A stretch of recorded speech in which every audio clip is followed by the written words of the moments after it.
অবশেষে রায়কে ডিসচার্জ করিয়ে অঞ্জন এবং ঈশা বাড়ি ফিরিয়ে নিয়ে গেল। হ্যাঁ বন্ধুরা, ভিডিওতে লাইক দিয়ে দেখতে থাকুন। রায়কে ডিসচার্জ করানোর দিন ঈশা রায়কে বলতে থাকে যে তুমি নির্দ্বিধায় আমাদের কাছে থাকতে পারো, আমাদের পরিবার তোমাকে যথেষ্ট পরিমাণে আপন করে নেওয়ার চেষ্টা করবে, আর যতটুকু তোমার অ্যাডজাস্ট করতে প্রবলেম হতে পারে প্রথম দিকে, কিন্তু আমার দীর্ঘ বিশ্বাস যে তারা তোমাকে একদমই নিজের বাড়ির মতন ফিল করাবে, আর তারা তোমাকে যথেষ্ট পরিমাণে কমফোর্টেবল ফিল করানোর জন্য যা যা করে সে সব কিছু করবে। আমার পরিবারের উপরে তুমি প্রয়োজনে আস্থা রাখতে পারো, ও তোমার প্রয়োজনে সকল কিছু তারা তোমাকে প্রোভাইড করবে। রাই অন্যদিকে রাই বলতে থাকে যে আর আশা কিছু আমি করি না, কারণ আমাকে মৃত্যুর মুখ থেকে ফিরিয়ে এনে তোমরা যে পরিমাণে তোমাদের কাছে আমাকে ঋণী করে রেখেছো, তারপরে আমি বার তোমাদের কাছ থেকে আশা করতে পারি বলো তো?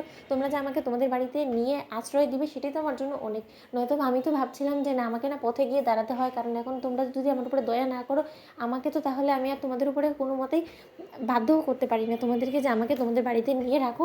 কিন্তু তোমাদের মধ্যে সেই মানবতাটা আছে বিধায় তো তোমরা আমাকে নিজে থেকে উদ্যোগ নিয়ে সেই বাড়িতে নিয়ে যাওয়ার কথা ভেবেছো। সত্যিকার অর্থে ঈশা, আজকে যদি ঠিক সময় মতন এসে তোমরা আমাকে সেখান থেকে না উদ্ধার করতে, তাহলে হয়তো আমি কোনোদিনও বাঁচার নতুন করে স্বপ্ন দেখতে পারতাম না। অন্যদিকে ঈশা বাড়ি ফিরিয়ে নিয়ে যাওয়ার পর যখন ঈশার গোটা পরিবার রায় সম্পর্কে জানতে চায়, ঠিক সেই সময় ঈশা বলতে থাকে যে মা, এই মুহূর্তে দাঁড়িয়ে রায়কে কোনো কিছু জিজ্ঞেস করা মানে শুধু শুধু একটা টাইম ওয়েস্ট ছাড়া কোনো কিছু না, কারণ এই মেয়েটা যথেষ্ট পরিমাণে ডিপ্রেশনে চলে গিয়েছে, ওর স্মৃতি হারানোর পরও কিছুই মনে করতে পারছে না। কিন্তু আমরা একটা কাজ করতে পারি, যে কোনোভাবে রায়ের খোঁজ করার জন্য আমাদের কাছে একটা মাত্র উপায় অবশিষ্ট আছে, সেটা হলো গিয়ে নিউজ পেপারে ওর ছবি দিয়ে আমাদের বাড়ির অ্যাড্রেসটা দিয়ে দেওয়াটা। তাহলে অন্তত কোনো না কোনোভাবে অবশ্যই ওর সম্পর্কে কোনো একটা খোঁজ বার করা যাবে, কারণ নিউজ পেপার তো আমরা দৈনন্দিন জীবনে সকালেই পড়ি, আর নিউজ পেপারের মধ্যে ছাপানো ছবিটা দেখে যদি কোনো সহৃদয়বান ব্যক্তি এসে ওর সম্পর্কে আমাদেরকে কোনো খোঁজ বার করে দিতে পারে, তাহলে একমাত্র আমরা রায়কে ওর পরিবারের কাছে ফিরিয়ে দিতে পারবো। কারণ পুলিশ নিজেদের মতো করে যথেষ্ট চেষ্টা করে ওর সম্পর্কে কোনো খোঁজ বার করতে পারেনি।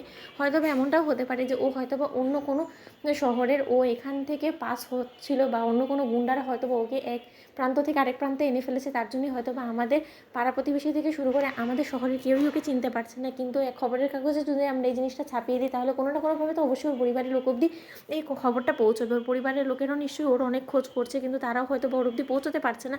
তখন অঞ্জনের গোটা পরিবার বলতে থাকে যে হ্যাঁ, তাই বরঞ্চ ভালো হবে। এমনি করে তো একটা মেয়েকে আমরা সারা জীবন এখানে রেখে দিতে পারি না, তাই না?